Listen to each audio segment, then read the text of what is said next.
Australia's unemployment rate hits a 2-year high. Telstra's mobile business booms, but other parts of the telco aren't travelling so well. And a $9 billion takeover deal for an Aussie tech company. Welcome to Fear and Greed Business News, Australia's best business podcast. It is Friday, the 16th of February, 2024. I'm Michael Thompson, and good morning, Sean Aylmer. Good morning, Michael. Big show today, plenty of results.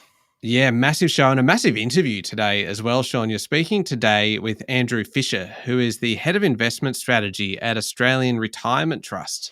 It's all about asset allocation. So when you have an investment portfolio, how do you think about bonds? How do you think about equities? How do you think about property, all those big commercial real estate companies? How do you think about private equity and infrastructure and all that sort of stuff? It is a fascinating chat just about how when you want to diversify risk and have a kind of a portfolio where the returns are based on the risk you're willing to take, how you do that. It's a great chat. Yeah, it certainly is. An Australian Retirement Trust is one of the biggest super funds in the country because it was the result of the merger between Sun Super and Q Super. So they manage more than, I think, $260 billion in retirement savings. So huge. It is well worth a listen to what Andrew Fisher has to say. That's coming up after the show. The main story, though, this morning, Sean, the Australian unemployment rate has jumped to 4.1% after almost no jobs growth last month. And the January figure was on the back of a $63,000 drop in employment the prior month. Now, the January number is a little unreliable, and that's by the Australian Bureau of Statistics' own admission. So it's better to look at the trend over 3 months. That's now flat.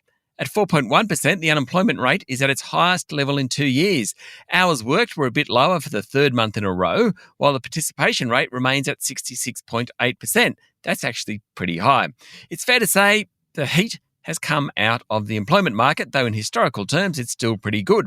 Some of the forward indicators suggest that the unemployment rate will rise in coming months. Applications per advertisement, according to employment website Seek, has risen. The number of job vacancies per unemployed person has dropped. It's all in line with official forecasts, which suggests the unemployment rate is heading towards 4.5% sometime this year.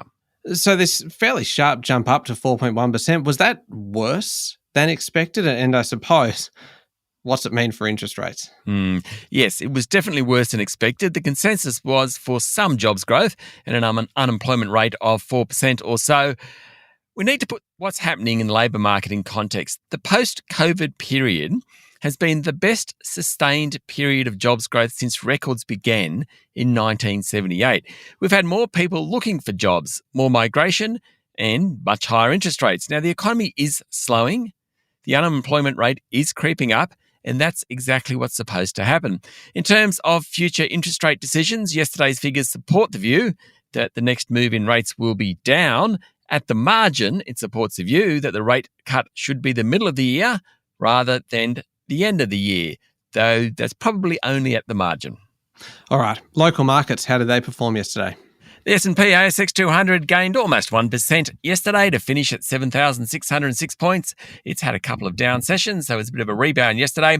Again, it was the earnings results that dominated the day. Tech stocks did best thanks to a major takeover offer, while real estate and consumer discretionary stocks also outperformed. Energy stocks were worst. Westpac and National Australia Bank led the banks higher, while Macquarie Group was another very strong performer. Among the non-reporting stocks, WiseTech Global and James Hardie both did well, while Woodside fell sharply. Worst on the day, well, that prize, if you want to call it a prize, goes to Data3 and Pro Medicus, both down around 13% after reporting half-year results. Best was Altium, which received a takeover offer. I'll tell you about that in a moment. Otherwise, the next best was Sayona Mining. And what's happening in international markets? Interesting news out of Japan. The economy fell into recession as it unexpectedly shrank for the second straight quarter on weak domestic demand. That's according to figures released yesterday.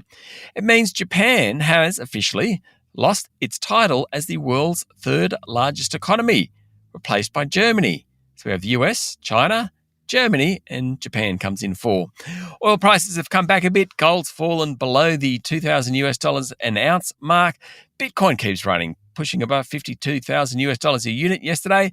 And the Aussie dollar rose in early trading yesterday and then fell after the release of the unemployment figures to be trading just under 65 US cents. So I'm assuming number 5 would be India. Ooh, don't know about that. I'll come back to you on that because India is huge in terms of populations, but it's per capita. It's not. I mean, not that long ago, it was the same as Australia, actually. So I don't think it would be India, but I'll have to come back to you on that. Yeah, and especially if there's been a bit of movement as well. Yes. It's one of those things that I would, in the old days when I was running pub trivia nights, Sean, I would often ask a question like that, and it's one of those ones where it's almost too ambiguous. The thing about having a good pub trivia question is you needed definite answers. Otherwise, you would mark an answer wrong, and you would have these narcs every time coming up and going, no, it's not on a per capita basis, and this and this and this, and then just go, You know what? Never going to ask that question again. Don't. Now, I've got to say, I have Googled while you've been chatting here. Oh, yes. And so these are 2022 numbers. You're right. India came in 5 then. United Kingdom, France, Russia, Canada, Italy. Oh, there you go. Maybe it's back on the pub trivia list after all. All Maybe. Right. We'll be back in a moment with the rest of the day's business news.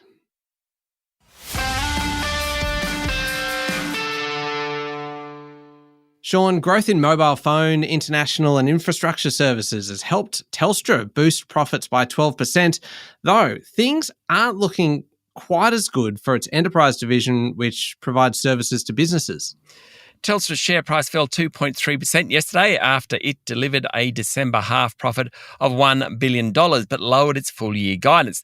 Now, the company lifted its interim dividend to 9 cents per share, meaning the telco is now yielding about 4.5%, which is all important to the more than 1 million shareholders. It's higher than some other popular dividend stocks, such as Commonwealth Bank, but lower than others like Westpac and National Australia Bank.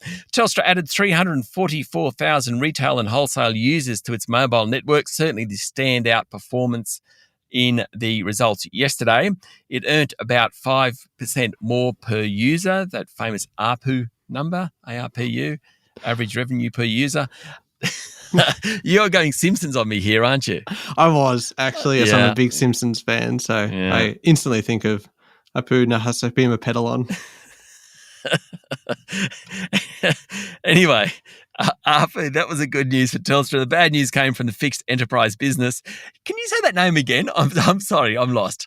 Can you say his name again? It's just, just from memory, it's like Apu Nahasapima Pedalon, I think. I could be wrong, and I did reference kind of the pub trivia narcs, the Simpsons narcs that will pull me up if I got that wrong. They will just come out in force, and I welcome it. Bring it on. So, can we get back to business here? The bad news for Telstra was the fixed enterprise business. Profit was down 67%. Chief Executive Vicky Brady said Telstra aims to become an AI-fueled organisation and is using the technology to automatically detect and resolve fixed service faults. So one of the themes we are seeing this earnings season is the mention of the term AI or artificial intelligence. It's all over the place. In fact, I wish someone could count the number of times AI is mentioned in earnings results this half year, because it's a lot. Oh, yeah. Now, Sean, Australia's biggest conglomerate, Wesfarmers, announced a 3% jump in earnings, helped by higher sales at Bunnings and also at Kmart. Yes, it was a tale of two sides for Wesfarmers. The retailers did pretty well, but the chemical, energy and fertilisers unit suffered, with its lithium business particularly hampered. Sales at Kmart jumped nearly 8%, though turnover at Target was down 5%. Bunnings sales were up a couple of percent. Chief Executive Rob Scott said while inflation had slowed, consumers were still feeling the impacts of higher rates and cost of living pressures, and he expects them to keep looking for value when shopping. Turning to the group's commodities business, a flood of lithium onto global markets has pushed prices down and triggered cost-cutting across the local sector. Mr. Scott said he didn't know when prices would bottom, but he hopes that stalled projects by other producers will lead to supply tightening, a bounce back in prices, and ultimately a better return for Wesfarmers shareholders. He said that globally EV sales are strong and projections remain compelling. We've spoken a bit about EV sales being weak, but in the broad sense, EV sales are a lot higher than they were 12 months ago, let alone 5 years ago. Hence, Mr. Scott thinks it's a compelling story. He says billions is being poured into the manufacturing capabilities of the large car makers. Wesfarmers wants to be part of that trend. Its share price jumped 5% yesterday. Now, Sean, we mentioned this big deal earlier in the show. Japanese semiconductor company Renesas Electronics will acquire Altium for $9.1 billion in cash in one of the largest software deals in Australian history. On a normal day, this would be our lead story. The board of Altium unanimously endorsed the bid by Renesas to buy the electronics design software company at a 34% premium to Altium's last closing price on Wednesday. That's actually a 31% premium to its all-time high, according to a report in the Financial Review. By the time the deal closes in the second half of calendar 2024, it'll be 3 years since Altium rejected a bid from a US company for about half that price. Excellent recommendation back then. Based in San Diego, the ASX-listed Altium sells software to help people design printed circuit boards used in electronic devices, as well as a search engine for electrical components called Octopart. Altium's share price jumped nearly 30% yesterday. Quite the deal. Yeah, certainly is. Australia's leading property group, Goodman, has upgraded full-year earnings, even though a write-down of assets led to a loss for the December half. The upgrade led to Goodman's share price jumping 7% yesterday. Goodman Group's industrial property portfolio was revalued lower on the back of higher interest rates. We're seeing that amongst most of the commercial property guys. If you leave that aside, its operating profit, what it makes from its day-to-day business, jumped 29% to $1.1 billion. That sent Goodman's total market valuation to more than $53 billion, a record. The group is also pushing hard into data centres, given the huge demand for them, in part boosted by the rise of artificial intelligence. How's this for a stat, Michael? It is the 10th straight half year that Goodman has upgraded its full-year earnings guidance. So it says one thing at the beginning of the year, halfway through the year it says, we underestimated, it's going to be better. It's done that for 10 years in a row. I think that either says that they're not very good at estimating at the beginning or they just keep doing better than they think they will. Goodman's share price is up 80% since its low of late September last year. Now, another interesting one. God, we mentioned that there's so many big results out in the last 24 hours, but this is just one after the other. It's hit parade here, Sean. Treasury Wine Estates, owner of the Penfolds brand, announced, how about this, an 11% fall in profit. It cut its first half dividend, and yet its share price jumped 3.3% yesterday. This is a great case of investors thinking forward, not backwards. Chief Executive Tim Ford said the slide in earnings was because the North American business didn't do well. Now, that business is based around 19 Crimes, or the 19 Crimes brand, as opposed to based around 19 Crimes. It's actually based around the 19 Crimes brand, which has American rapper Snoop Dogg as its figurehead. Ford said that business should stabilise after a lean patch, and along with Californian luxury wine business Dow Vineyards, which Treasury bought last year, things are looking up. Investors bought that story, notwithstanding the weak December half. Another bit of information from the results, Ford reckons global prices for top-tier Penfolds wines, think Grange, will jump if China reopens. Basically, it sounds like Treasury is holding back some of its Grange and top wines so that it can sell into the Chinese market. That'll push prices up. Maybe stock up on your Grange now, Michael. Will you be doing that, Sean? Absolutely not. Never tried. No, that's not true. I have tried Grange once. But it was perhaps wasted on me late in the night. And if it's late in the night, never open an expensive bottle of wine. I think that's the moral of the story I was about to tell. But isn't that typically when the most expensive bottles get opened? Always. When you just throw all caution to the wind? Yeah. You regret it the next morning going over the pallet of a gumboot. Why did I do that? Exactly. Sean, Origin Energy has posted a massive jump in first half profit on the back of higher prices for customers, but it's warned the best is over. Origin share price finished 2.5% higher yesterday after it said its underlying profit went from $44 million in the 2022 December half, $44 million, to $747 million in the last half. Earnings were higher in both energy markets, which includes the retail business, and at its Australia Pacific LNG venture in Queensland. It comes after a big result from AGL Energy last week. And not surprisingly, there's growing criticism out of Canberra that the electricity and gas retailers are raking in profits in the middle of a cost of living crisis. Fair call. Chief Executive Frank Calabria said earnings should remain strong this half before dropping next financial year on the back of lower wholesale and retail prices. Household retail prices went up around 25% in July last year, following a similar jump a year earlier, but they should come down again in the middle of this year. Sean, you know it's a big news day when this next story is our last one in our local news section.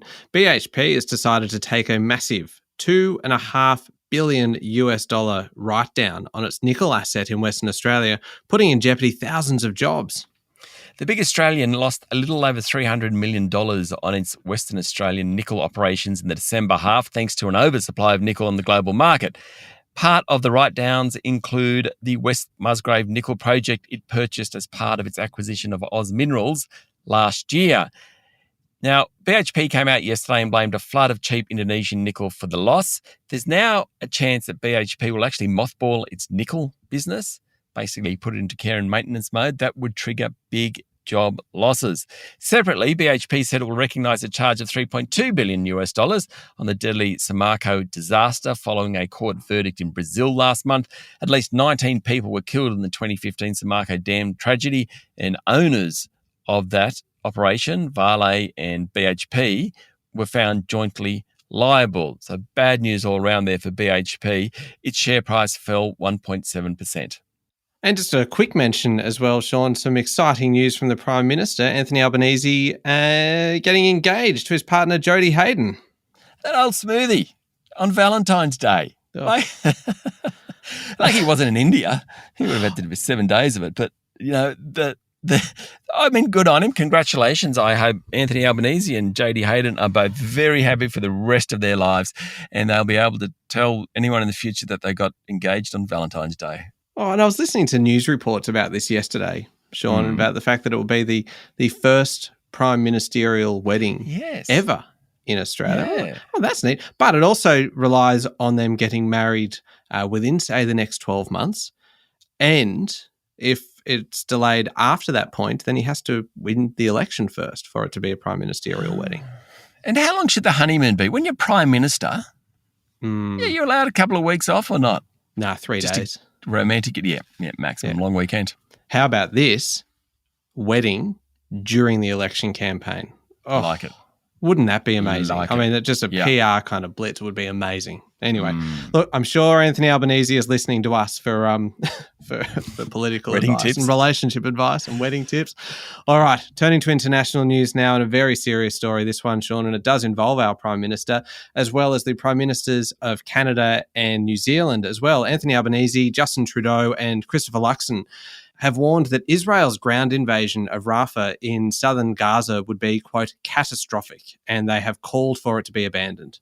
In a joint statement, the heads of government have called for a ceasefire, for Hamas to lay down its arms and for all hostages to be released to enable a path towards securing lasting peace for Israelis and Palestinians. The PMs said a military operation in Rafah would be catastrophic, with about 1.5 million Palestinians currently taking refuge in the area, including many Australian, Canadian and New Zealand citizens and their families. They called for Israel to listen to its friends and said it must listen to the international community. It came as the US-backed peace talks in Egypt hit a major hurdle after Israeli Prime Minister Benjamin Netanyahu said he will not send a delegation back to Cairo to continue the negotiations until Hamas has softened its stance. Finally, Sean, how about this story? A typo. It was an extra zero in an earnings report of Lyft sent the rideshare group's share price up 67%, which is what, 2.8 billion Aussie dollars in the market cap of the company. And when it was discovered, the chief executive's response was essentially, my bad. The typo came when the group said it expected earnings margin, so profit margins, to jump by 500 basis points. It meant to say 50 basis points. The error, not surprisingly, sent shares soaring, but added an extra $2.8 billion to its share price. Now, Chief Executive David Rish's response wasn't exactly what the market wanted, and I quote some of his better lines. First of all, it's on me. This was a bad error, but it was just 1 0 in a press release. Now, that's not actually true because it appeared in a number of documents. He then went on to say that it really shouldn't take away from Lyft's butt-kicking performance. It was found because the chief financial officer was giving the presentation to investors and he was talking about the 50 basis point increase. And someone said, no, it says 500 basis points here. And he looked and went, oh, no, that should be 50 basis points. So they sent out a correction. The share price tumbled immediately. But I tell you what, if you're buying Lyft shares just after it jumped 50%, you're not real happy with that mistake. Oh, my God. And can you just imagine the CFO there doing that presentation and being called on this error by someone else? And just, can you imagine the feeling? Like you would just... Oh, you would sink. The ground would just open up beneath you. The blood would just rush out of your head. I have worked for companies and done these sorts of releases. The numbers are checked and checked and checked, and then they go through compliance, and then they go through finance. They are checked so many times. This number, the 500 instead of 50, was actually in a few places as well. So, catastrophic. That is quite extraordinary. And you probably don't want your CEO using terms like butt kicking either. No, probably not in that instance. Not in that instance. No, certainly not. All right, up next is the Fear and Greed Daily interview. This is a really good chat, Sean. You're speaking to Andrew Fisher, Head of Investment Strategy at one of Australia's biggest super funds, Australian Retirement Trust. Yeah, all about how you should invest money, not necessarily the specific stocks it's the asset classes you should be thinking about: equities, bonds, real estate investment trusts, all that sort of stuff. Definitely a great listen for any investor. Yeah, completely agree. You'll find it up next in the Fear and Greed playlist on your podcast platform or at fearandgreed.com.au. Thank you, Sean. Thank you, Michael. It's Friday, the 16th of February, 2024. Make sure you're following the podcast and please join us online on LinkedIn, Instagram, X and Facebook. I'm Michael Thompson and that was Fear and Greed Business News. Have a great day.